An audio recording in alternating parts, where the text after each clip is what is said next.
Hi there, my teists. So the first movement of Lian Bu Quan after the WuJi is generally just called Qi Shi, or the beginning movement, and all it is from WuJi, you bring your hands out,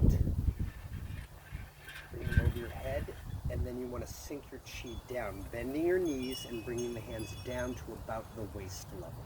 So your weight is dropping. Your hips are dropping, your knees are bending, your energy is going down, your hands are going out, roughly about the sides, maybe 45 degrees depending on your style, on your system.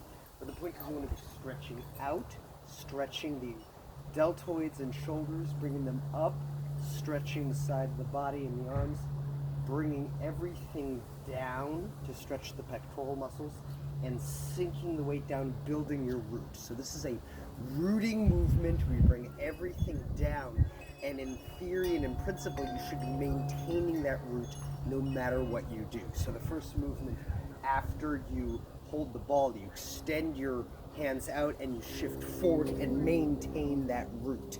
So your root is still present, it's just shifting forward. And then when you shift back, you're maintaining that root as you shift back and bringing it into new movement and then moving forward. So you're just maintaining the root that you build with this first Qi Shi movement in just a variety of different postures. You just bring it down, root, and you try to maintain that root through all the movements that you do. So offensively, of course, these hands could be shooting out to spear the throat, or you're lifting up and hitting the underside of the chin or slapping the groin. Defensively, you could be moving legs up from a kick, deflecting a kick and lifting it up so that they can't kick you with that leg anymore. And as a throw, you just lift that high enough and they fall. As a chin na application, the hands are both moving out and then down, but in principle, one could be moving down, one could be moving up to hyperextend the elbow, or on the flip side, to lift and break the knee. The hands moving up and then down could also be that you're just locking an arm. Your hands moving underneath the armpit, and then as it goes over, you're locking the arm and bringing the person down under control in a locking movement, or pushing on the back of the head up and then down to throw them. The general techniques are pretty straightforward, even though it's a very, almost elusive movement. The biggest thing is that you want that rooting, and in some forms, the Qi Shi just goes from the WuJi to a wrist flick in, and you sink with that.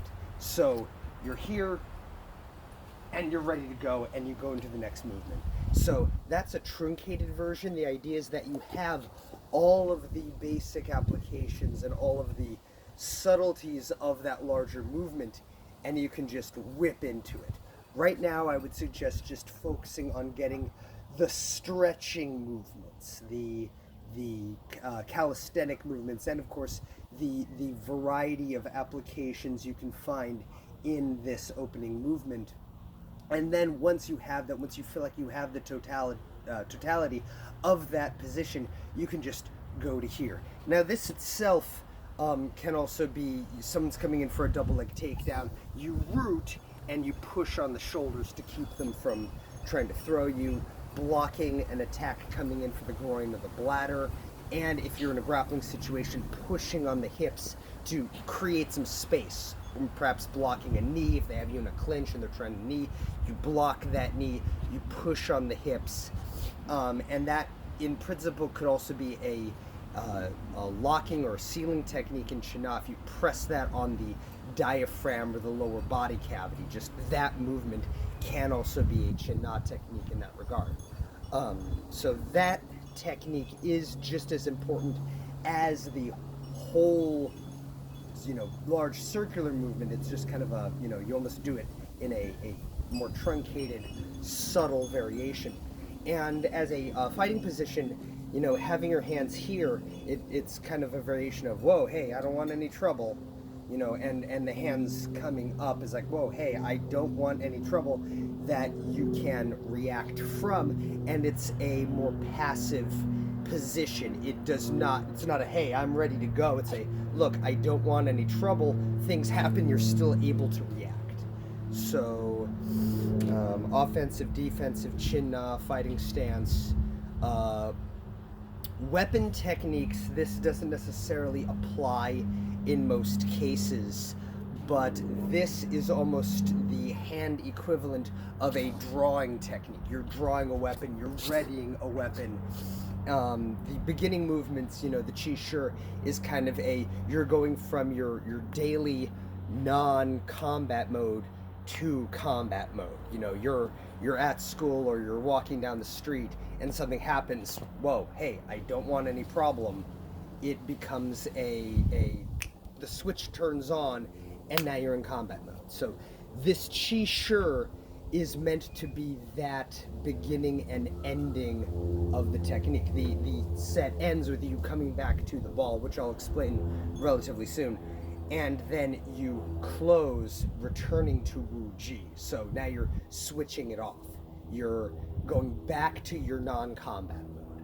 So that's an explanation of the Qi Shi. The breathing techniques of WuJi are also found in this particular movement. In most cases, you want to emphasize breathing from the belly, and at the more advanced level, once you can breathe from the stomach really easily, you want to emphasize pushing out the spine as you breathe in. So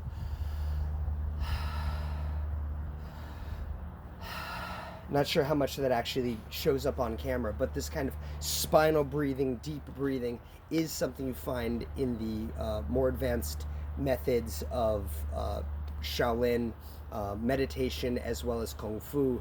It's all about the breath. It's all about maintaining that long, deep breath and keeping control of your breath. One, practically to avoid chokes, and two, to maintain your stamina. Northern Shaolin has a lot of long sets, and you need to be able to breathe efficiently so that you don't wear yourself out doing the long sets. Lian Bu Quan isn't that long compared to most other Northern Shaolin sets. In fact, it's the shortest, as I recall. But even still, when you don't have that kind of practice in it, you want to have that effective breathing, or even this can tire you out. So this is a good chance to just practice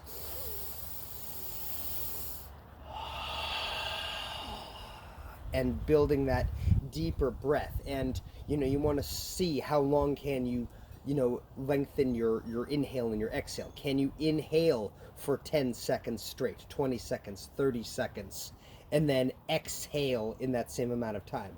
Right now, I think I have about a 40-second breath. So 20-second inhale, 20-second exhale. I have gotten to a minute, but I don't have that consistently. But that's something you should work on also. So just practice this as a breathing kata, or breathing method, if you will, just so that the more breath you have, the more chi you have, and thus the more endurance you have. So practice that. I will get a few more Northern Shaolin moves up, and breathe well, practice diligently. Till then, keep your teacups empty.